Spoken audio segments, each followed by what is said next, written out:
exactly is your definition of a cold case? Ours would be consistent with what most law enforcement agencies would define, and that is that when a case goes from an active investigation, it will have leads that will be generated, it will have clues, facts, evidence. When all of that has been run to ground and law enforcement is not in a place to where they can forward over a charging affidavit to be able to have the person who perpetrated that crime charged and held accountable, and they basically stop with their investigation because there's nothing else they can do, it's at that moment that that would become a cold case. Okay. And some of them become cold cases very quickly. I'll give you an example. Would be the shooting that occurred this summer over on Western.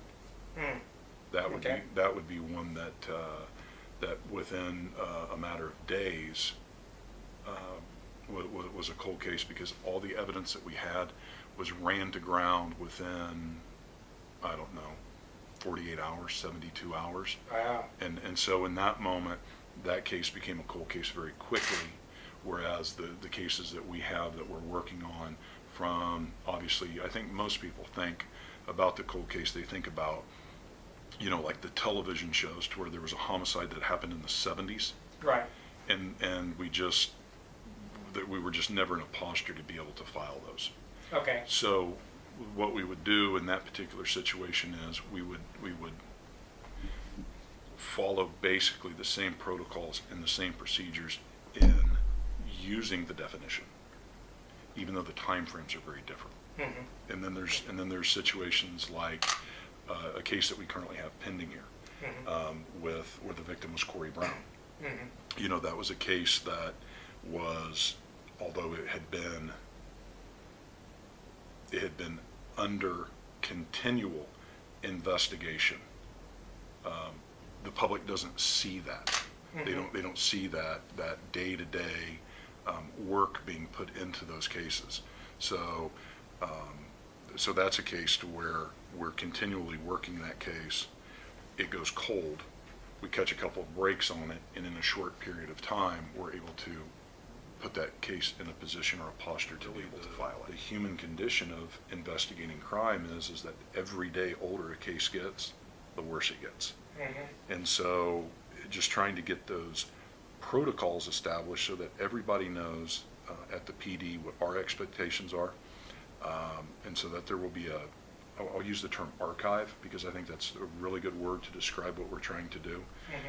There will be an archive on those cases so that, like I said, 10 years from now, you can come back through and say, okay, this particular homicide suspect or this particular homicide victim, their case, where was it at?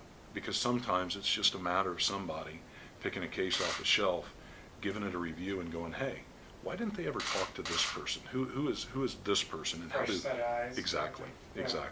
Yeah. And so that was, I think that had a lot to do with the success that we had on Chandler, was because of that. It's amazing how time and how technology have changed things. If you look at homicide investigations that we run today, the reports that we discover out will be in the thousands to tens of thousands of pages. I mean, good God, that Chandler case was by the banker's box that we were discovering out documents. Right. There will be homicide investigations from the late to mid 1960s that you'll have the entirety or the totality of the reports being a half an inch thick. So you look at that and you go, is it that they did less effective investigations?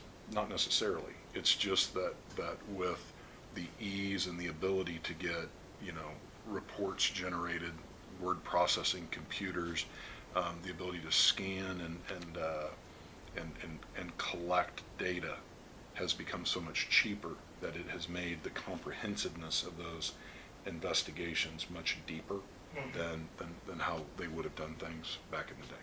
Sure.